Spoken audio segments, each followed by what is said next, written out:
Olá, tudo bem? Bem-vindos ao Alesp Conecta de hoje. O nosso tema por aqui é a Covid-19 e a contaminação de crianças. E para contar um pouco melhor para a gente sobre esse assunto, o meu convidado é o Dr. Marcelo Tsuka, que é vice-presidente do Departamento de Infectologia da Sociedade de Pediatria de São Paulo. Seja bem-vindo, doutor. Tudo bem? Prazer estar com vocês aqui. Doutor, eu queria que o senhor falasse um pouco para a gente sobre a infecção, então, das crianças. Há uma quantidade grande de crianças que já foram detectadas com a Covid-19? As crianças, de uma forma geral, elas se contaminam da mesma forma que os adultos. Então, não é, a criança não vai ter infecção. Não. O que a maioria das vezes acontece é que a criança tem menor chance de ter sintomas. Isso por uma série de fatores, como o tipo de receptor no qual o vírus se liga, por conta de alterações imunológicas que a gente vê na criança, a resposta imunológica que a criança tem. Então, é mais comum a criança não ter sintomas do que o adulto. Isso não significa que ela não possa ter doença grave, que a gente pode até comentar depois. Mas ela pode sim se infectar da mesma forma que os adultos. Então, as crianças, elas acabam sendo assintomáticas e podem contaminar outras pessoas por conta disso? Sim, e esse é que é um grande problema. A gente, na verdade, as cidades, os países de uma forma geral, no começo não valorizavam muito essa transmissão das pessoas que não têm sintomas. Eles acreditavam que talvez não fosse importante.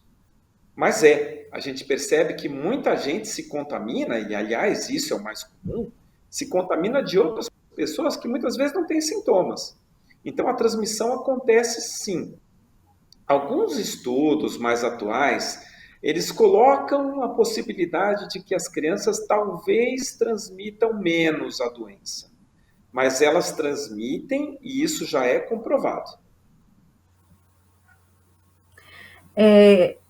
A gente tem assim um índice pequeno, né, então, de crianças que acabam desenvolvendo a forma grave da doença. Eu queria que o senhor falasse quais são essas crianças, por que que elas, então, acabam desenvolvendo a doença?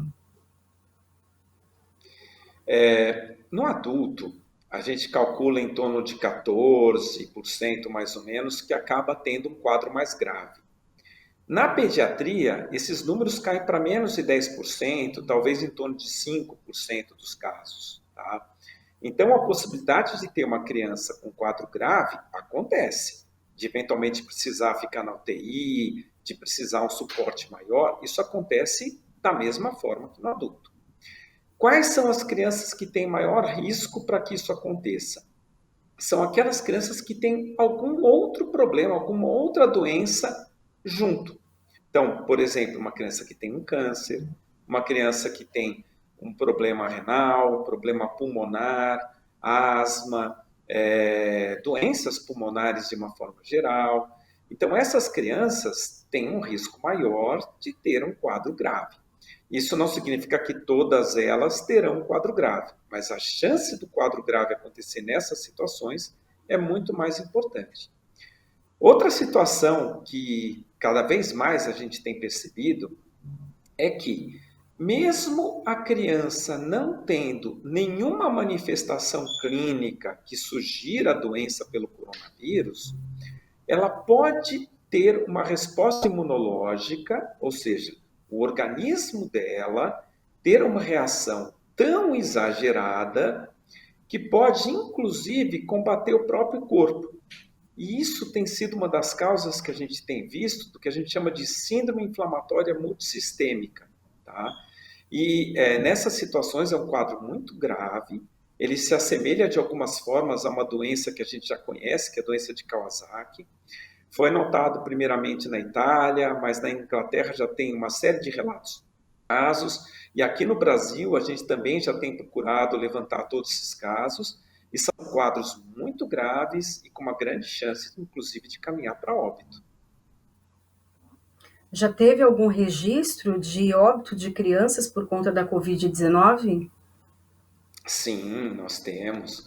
Nós temos crianças, sim, que vão ao óbito, algumas vezes associado com essas doenças de base. Em relação à síndrome inflamatória multissistêmica, até onde eu sei, não teve nenhum relato aqui no Brasil, mas fora do Brasil nós tivemos, sim. A questão da testagem, então, nesse caso das crianças, é importante, já que elas podem, então, estar infectadas com o vírus e não mostrar nenhum sinal. A testagem, o ideal é que ela aconteça para todos os indivíduos que podem transmitir a doença. Tá? Uma conduta que mais ou menos foi adotada no Brasil é de fazer a testagem para aqueles que precisam internar, para aqueles que têm quadros graves. E eles acabam não valorizando essas pessoas que não têm sintomas e que também transmitem a doença. O ideal é que todos eles possam fazer a testagem. E aqui, logicamente, inclui as crianças que podem não ter sintomas, mas podem estar transmitindo. E como proteger as crianças, então, nesse caso? O primeiro ponto que a gente sempre fala em relação à proteção, ele é geral. É o isolamento social, uso de máscaras, eventualmente luvas, dependendo do que você vai fazer. E dentre essas pessoas, quem mais cumpre isolamento social são as crianças menores. Os que menos cumprem são os adolescentes e os adultos jovens. E isso acaba sendo um problema, tá? Porque eles acabam transmitindo para pessoas, populações de risco. Porque eles têm contato com os avós, eles têm contato com outras pessoas que têm doenças graves. Tá? Então, você evitar que essas pessoas se submetam a riscos, como, por exemplo, contato com outros indivíduos, é a principal forma da gente evitar a disseminação da doença. Isso continua valendo ainda, e isso continua valendo não só para o Brasil, para outros países. A gente vê que países que reabriram o comércio, eles tiveram um aumento do número de casos, então é um cuidado, pelo visto, vai continuar por muito tempo entre nós. No caso das crianças e a volta às aulas, um grande desafio, doutor. Essa é uma questão que tem sido muito discutida. Eu acho que tem 4 pontos que a gente tem que entender quando a gente fala em volta às aulas, e não é só volta às aulas, né? A flexibilização também. Primeiro, ter uma testagem adequada. Você tem que fazer o diagnóstico daquelas pessoas, inclusive, que não têm sintomas. Ou seja, a criança, todas elas vão ser testadas antes de ir para a escola? É uma situação para a gente pensar. Talvez aquelas que têm uma epidemiologia, que tem risco de ter a doença, de qualquer forma, como a gente não sabe quem que tem ou quem que não tem a doença, a testagem é muito importante também para essa população pediátrica. Segundo fator que conta muito, para a gente pensar na reabertura das escolas, é como que anda a taxa de transmissão da doença. No Brasil, nós temos atualmente uma média de 1,3 do que a gente chama de RT, o que significa que nós temos uma alta taxa de transmissão. O ideal é que essa taxa fique abaixo de 1, e nós não estamos abaixo de 1. Ou seja, nós ainda temos uma alta taxa de disseminação da doença. Então, não seria momento nem de abrir comércio. Tá? E esse é um protocolo que todas as instituições no mundo têm adotado de uma forma geral. Uma taxa de transmissão baixa. Não é o que a gente tem aqui. A terceira situação que a gente considera muito é como que estão os cuidados da sociedade. A sociedade tem respeitado? Eles têm usado máscara? Eles têm mantido o distanciamento? A gente cansa de ver na rua, abriu o comércio, todo mundo amontoado no comércio. Não pode. Não é porque a gente reabriu que a gente não vai continuar mantendo as condutas de respeito em relação ao distanciamento, uso de máscaras e tudo mais. E a criança, ela consegue usar máscara? Talvez seja mais difícil essa situação. Ou seja, é uma medida protetora menor que a criança tem. E os professores, eles foram treinados, eles foram adequadamente preparados para o retorno às aulas? Quais os cuidados que eles têm que ter? Como que eles têm que proceder na higienização? Como que eles têm que fazer em relação às crianças, de controlar o distanciamento das crianças? São toda uma série de situações que até o momento eu não vi nenhum progresso em relação a caminhar para isso.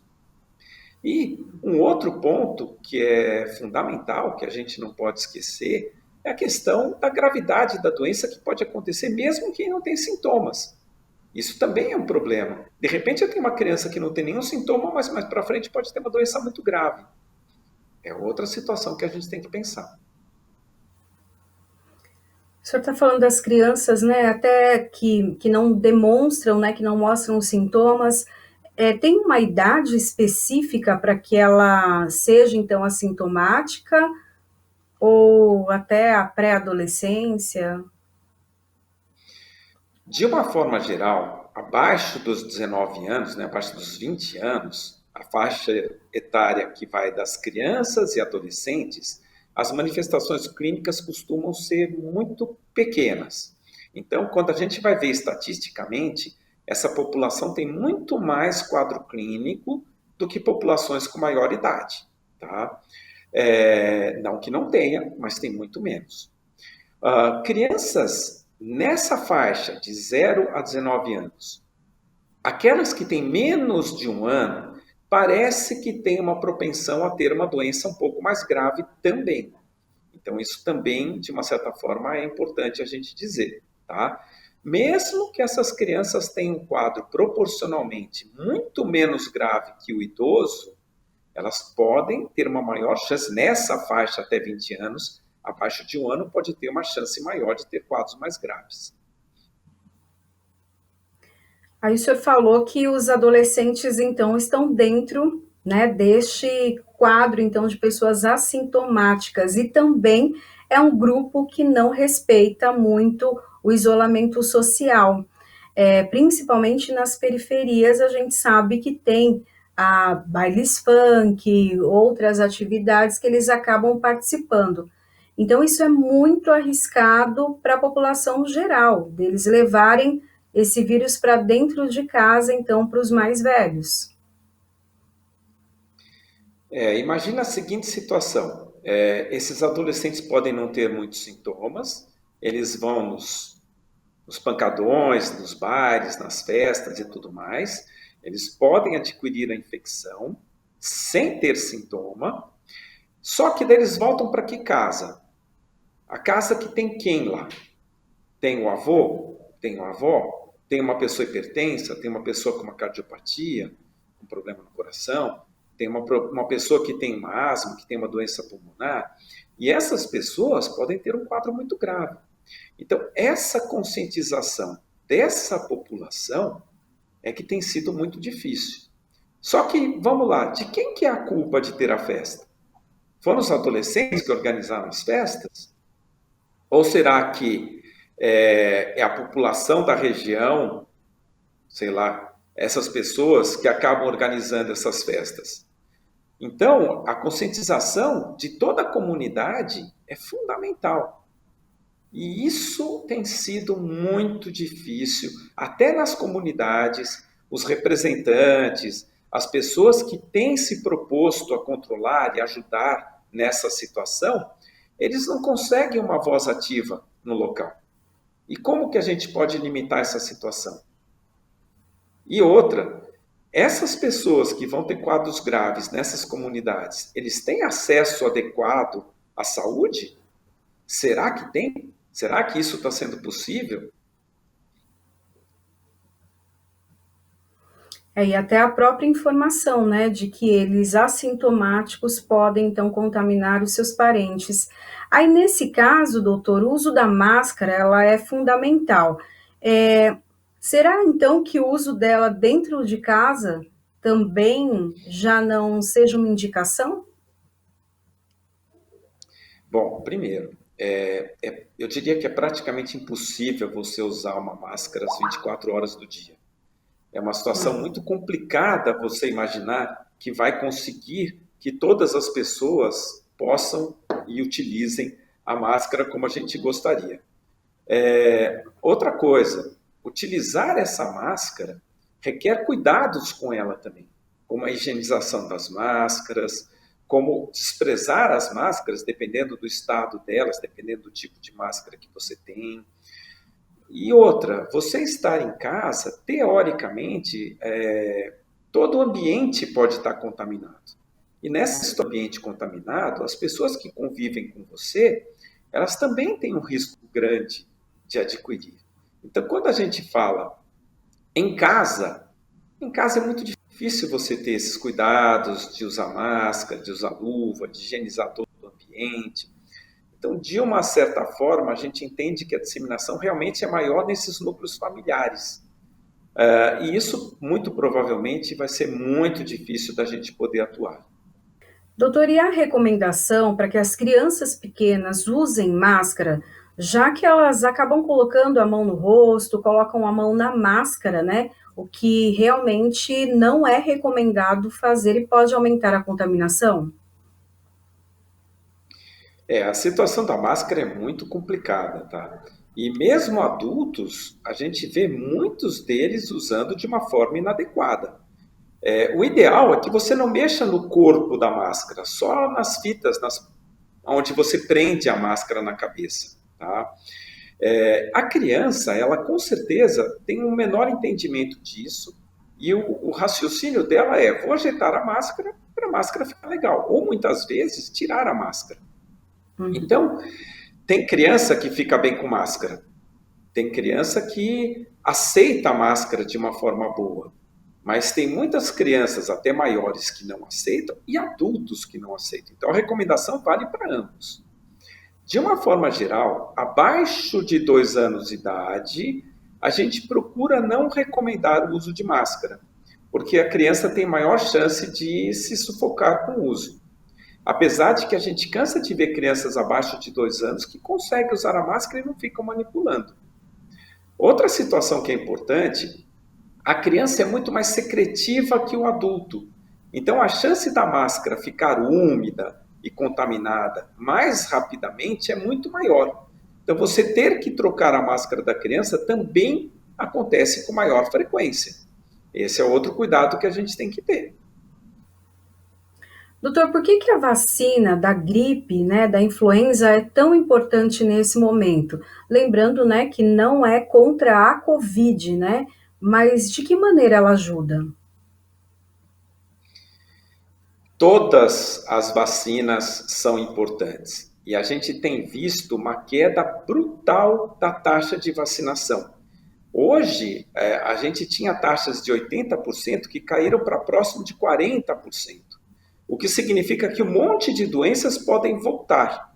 Ou seja, além do Covid, de repente a gente vai começar a ter mais sarampo, vai começar a ter outras doenças complicadas. Quando a gente fala especificamente da gripe, a gripe, o influenza, ele provoca um quadro que a gente chama de síndrome respiratória aguda grave, que é muito parecido com o Covid, que é muito parecido com o coronavírus, o SARS-CoV-2. Ou seja, é muito importante a gente tirar esse vírus da jogada. A gente ter as pessoas vacinadas, as pessoas imunizadas para a influenza, que é uma preocupação a menos da gente pensar. A pessoa é vacinada? Então a chance realmente é de ser mais o SARS-CoV do que o influenza provocando a doença. Então é importante que a gente considere isso. E mais, você ter uma infecção, no caso, Covid, e associado a isso, ter uma influenza, ter um outro vírus junto, como no caso das crianças, o vírus respiratório, ou ter infecções bacterianas, como o pneumococo, que também tem vacinação. Se você tem essas infecções junto ao Covid, a chance de você ter um quadro grave é muito maior. Então, é fundamental que todas as vacinas sejam feitas.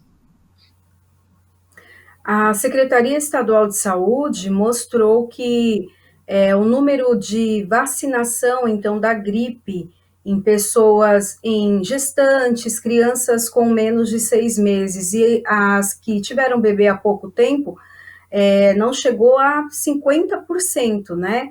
É um medo da mãe ir ao posto de vacinação. Esse medo, ele é correto ou não? Há uma possibilidade de contaminação também nos postos de vacinação? Teoricamente, você saindo de casa, você tem maior chance de ser contaminado, tá? E aí cabe as políticas de vacinação, como agendamento de horário para vacinação, durante o local, no posto, os cuidados de higienização no local, isso tem sido muito bem feito. Você respeitar uma distância mínima na fila para fazer a vacinação, isso também tem sido adotado. E isso é importante você fazer. Daí vem a questão. Você é gestante. Se você pega uma influenza, a chance de você ter um quadro grave é grande. Então, você vai deixar de fazer a vacina? Não, você tem que fazer a vacina. Isso também é importante para você. Ou seja, dentro do possível, questão de vacinação em casa, para idosos, você ter o distanciamento, você ter a higiene adequada no local, as políticas para vacinação têm que ser adotadas e facilitadas para a população para que eles possam continuar sendo vacinados. Mas você deve sim procurar a vacinação sempre.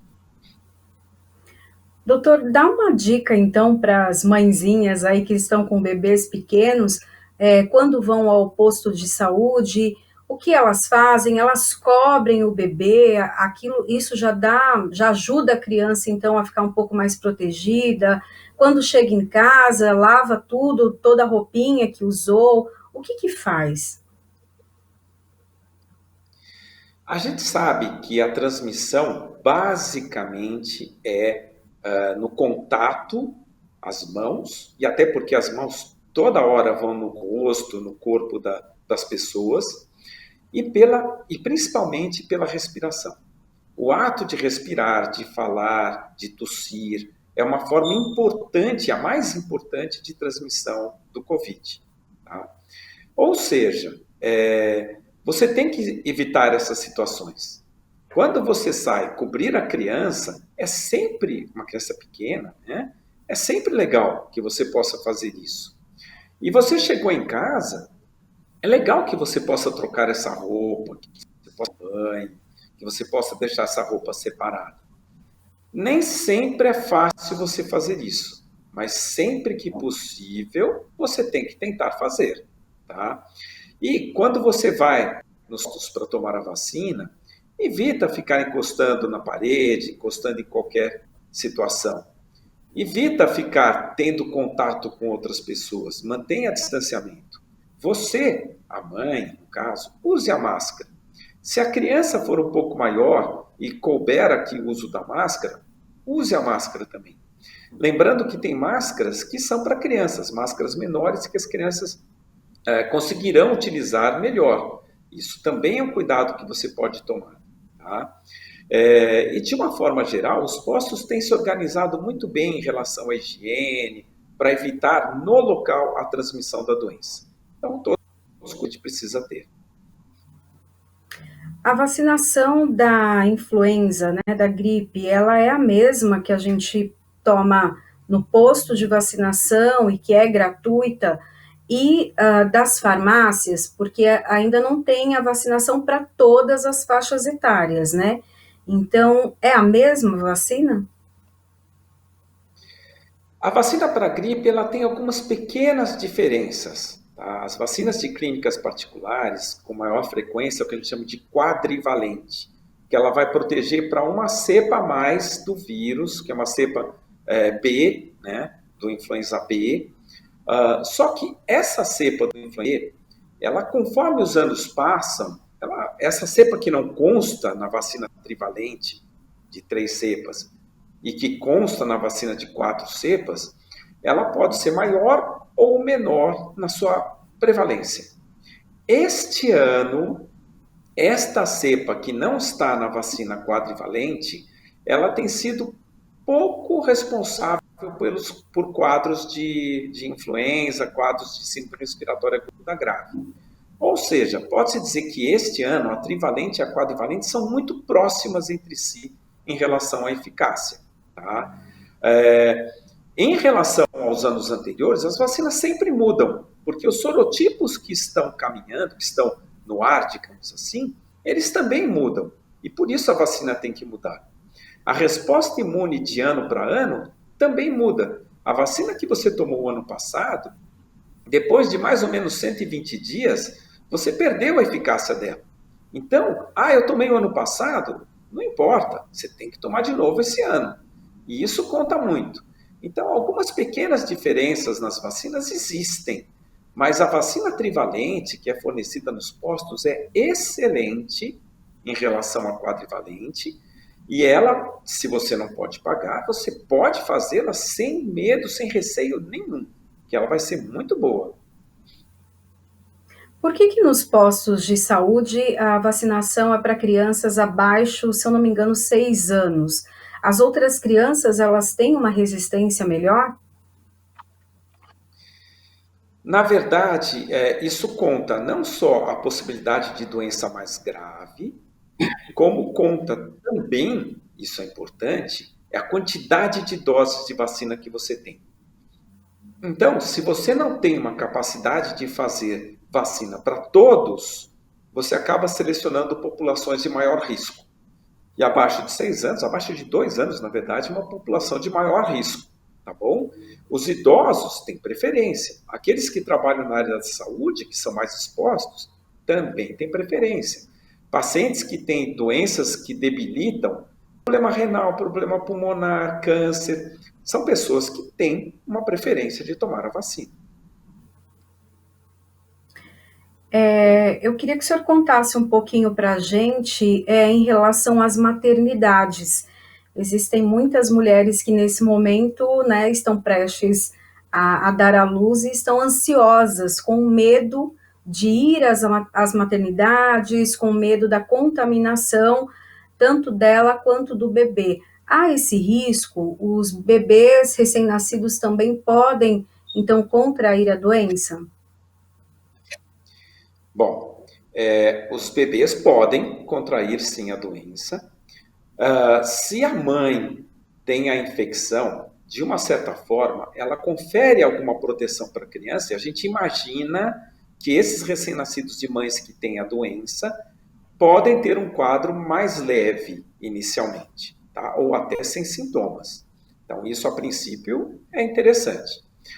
Se de repente o recém-nascido adquirir a infecção, não da mãe, que não teve o anticorpo, mas no berçário, é lógico que o risco de ter uma manifestação mais importante é maior. E por isso as maternidades, elas têm se cuidado muito para que esses riscos sejam minimizados. E aqui passa pela triagem dos funcionários, isso é importante. Infelizmente, nós ainda não temos uma triagem na rede pública para os funcionários de uma forma mais adequada, tá bom? Era importante que isso fosse feito com maior cuidado, tá? Na rede privada isso acontece com maior frequência, mas também não são todos os hospitais que fazem isso. Mas, de uma forma geral, as instituições públicas têm procurado afastar os funcionários que têm qualquer manifestação clínica sugestiva. Então, isso confere, de alguma forma, uma proteção para que as crianças não se contaminem no berçário. Então, esses cuidados que as maternidades têm feito de uma forma geral já são muito interessantes para evitar que essas crianças adquiram a infecção. Risco, é lógico que existe, tá? Mas eu acredito que muito minimizado pelos cuidados, de uma forma geral, que têm sido dados. Doutor, esse período é bem propício, né? A gripes, resfriados, as crianças sempre têm atacadas as alergias. Dá para identificar a diferença, então, entre esses sintomas, esses sinais com a Covid? A gente está chegando no finalzinho aí do nosso programa, a gente tem 1 minuto, queria que você fizesse um resumo e também como a gente vai ficar daqui para frente, né? Quais os cuidados? Bom, rapidamente então. É muito difícil a gente separar esse tipo de sintoma que você comentou em relação ao Covid em crianças, porque muitas vezes as manifestações são só de vias aéreas superiores, como resfriados e gripes mesmo, tá bom?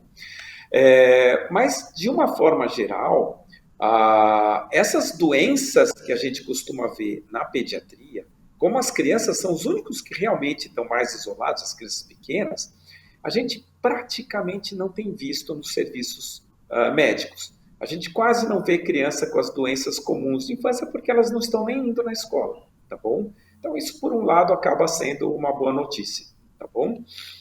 Eu acho que é fundamental a gente entender que as crianças têm risco para doenças, sim, pelo coronavírus, talvez menor, né? Com certeza menor de quadros graves, mas elas também transmitem e elas precisam ser cuidadas em relação também à transmissão. Transmissão para indivíduos de maior risco, tá? E cabe a todos nós respeitar as propostas de isolamento, de cuidados, para que a gente evite o máximo a disseminação da doença de uma forma geral. Eu agradeço, então, a participação do Dr. Marcelo Otsuka, que é vice-presidente do Departamento de Infectologia da Sociedade de Pediatria de São Paulo. Esse foi o Alesp Conecta de hoje. Para rever esse e outros programas, acesse o YouTube da Rede Alesp. Até o próximo programa. Tchau, tchau.